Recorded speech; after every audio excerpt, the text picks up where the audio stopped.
Today we're talking about matcha. So if you love matcha lattes but don't know how to make them at home and also want to save a little bit of money, watch this whole video and we're going to show you how to do it as well as talk about the benefits.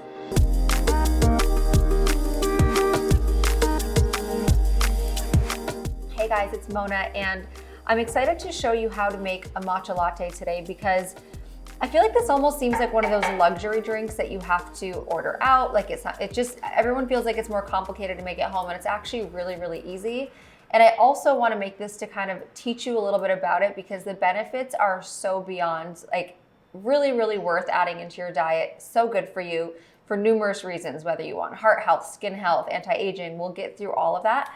But first, I just wanted to do a really quick little demo and show you how you could make matcha and also into a latte. I personally don't love the taste of matcha on its own. I have to have it in a latte. It's pretty bitter, but if you like it on its own and can just do a tea, more power to you. So here's what we've got here. This is the matcha we're gonna use. This is just an organic one. I've used different kinds of brands. You could use any brand you want, but I do always think organic is better. We've got a little bit of cinnamon and a cinnamon stick, which is just kind of a fun addition. We've got the almond milk. This is my favorite brand of almond milk.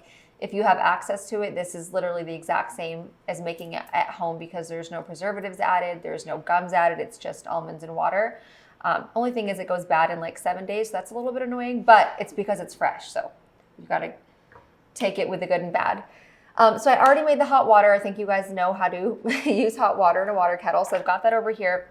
So basically, I want to show you how to make one version that's hot and one version that's iced. We'll start with the hot one.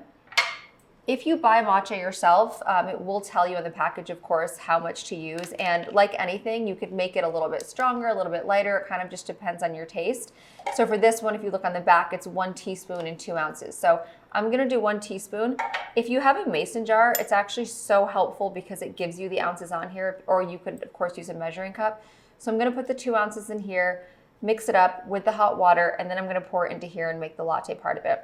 So I'm gonna start frothing the milk while I kind of explain the benefits.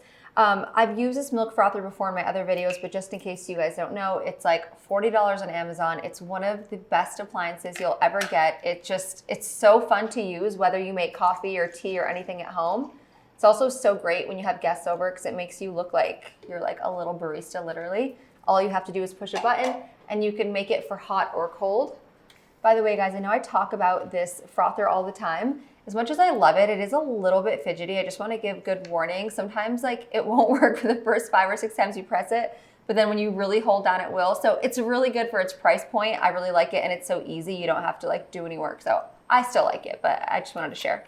So the reason I love matcha so much is because it's like green tea, but accentuated. The amount of benefits it has over green tea is pretty phenomenal. It's like something like 3 times the amount of catechins. It specifically has EGCG, which is one of the antioxidants found in green tea. This is amazing for your heart, amazing for your health. It's going to fight free radicals.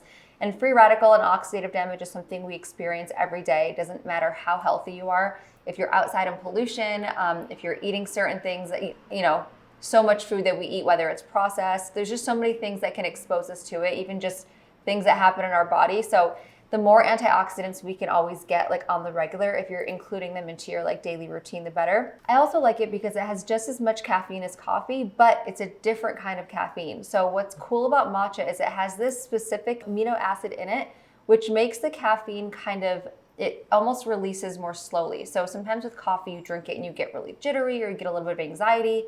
If you guys haven't seen the video I did with Julia on coffee and anxiety and how much it was causing her anxiety, I will link it below. But I know this is super common for people, and matcha, if you feel that, I would definitely recommend trying as a replacement. Also, when you make it into a latte, I feel like it gives you that coffee latte experience. Obviously, a tea for, substituting as coffee doesn't give you that same vibe and energy, but when you do a matcha latte to a latte, I think it's just as satisfying. So let's do 2 ounces of water.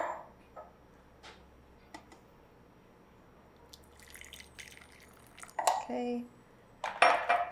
And we're gonna do 1 teaspoon. You can use an exact teaspoon. I'm just kind of eyeballing. And then when you make it, it's super important to use this little bamboo whisk. And there's a few different reasons. It's not just like cute. When you pour the water in and add the matcha, the way it whisks it, it actually helps more oxygen get to it. It helps the matcha not like sit on the bottom as much, so it kind of helps it disperse more. And it's really important for the matcha. So some people kind of skip this step and then it doesn't taste as good at home. But a lot of matcha that you buy will end up coming with a whisk, or you can buy these on Amazon. I can also link some below. I'm just gonna whisk this. So again, I'm just using this to mix it because I wanted to use the mason jar for measuring. Why dirty another dish? Okay. Now I'm just gonna pour it in here. So when it's just matcha on its own, it kind of smells like the ocean a little bit, like a little seaweedy. Like if you ever go to a Japanese restaurant and get like a really authentic green tea, I always say it kind of smells fishy. Like when it's really, really like pure green tea. This is kind of what matcha reminds me of a little bit, but when you add the milk and the froth milk and the cinnamon and everything, then it's good. If you can see inside this frother, it did overflow a little bit. You don't want to fill it up to the top, but it makes it so pretty, and it's just such a quick little froth you can add and make your own latte. And this one's unsweetened because we're gonna add some cinnamon to give it a little more sweetness. So we just top it off with this. And I like to always take like a little bit of the froth myself just to make it look nicer. On the top. And then add some cinnamon. You can also add cinnamon in before you add the froth if you really want to like mix it into the matcha so you taste it more. And then I think a cinnamon stick is just a cute little addition to have. These are also really great to have in the house if you just want to, let's say you cook something and it's like, you know, you want to get rid of the smell in the kitchen, or you just want like a nice scent in the house. It's really great, and the more cinnamon the better. If you want to use it as an actual like decoration, you could get longer ones. These are short, so I like to just kind of like mix it around a little, and then even just like plop it in. It can just be in there while you drink it, but that's your matcha latte. So good. Also, if you want to add a little bit of sweetener, you could always add a little honey, like a little stevia, a little monk fruit, whatever you want. But I always say it's better to be in control of the sweetener you're adding versus, you know, getting something pre-sweetened where the quality of sugar is different. You don't know how much sugar they're adding in. So that is our hot version. Okay, so when we want to make the cold one, that's another thing I like about this frother is that it has the cold setting. So I just got rid of the leftover hot. And I'm gonna pour a little cold in here and let that froth. And then we are still going to use hot water to mix it because you want it to dissolve properly. So just that little bit of hot water, it'll still get cold by the time you like add the ice and you add the cold almond milk.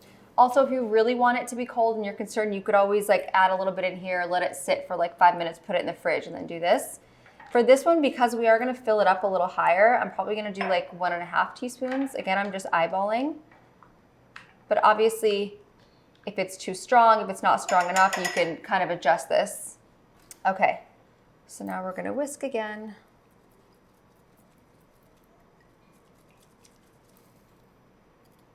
Okay. And I think for this one, I'm gonna add a little cinnamon into it so it mixes in a little bit more, so you can always mix it up.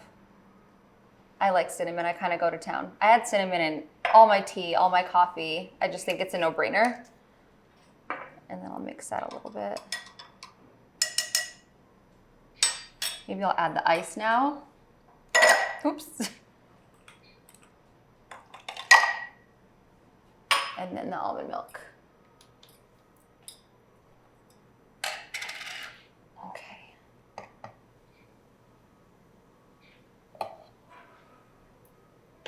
I also think like little things like this are just fun to do, whether it's like for your boyfriend or girlfriend or like with your kids. Like making little healthy things like a fun ritual always makes you do it more.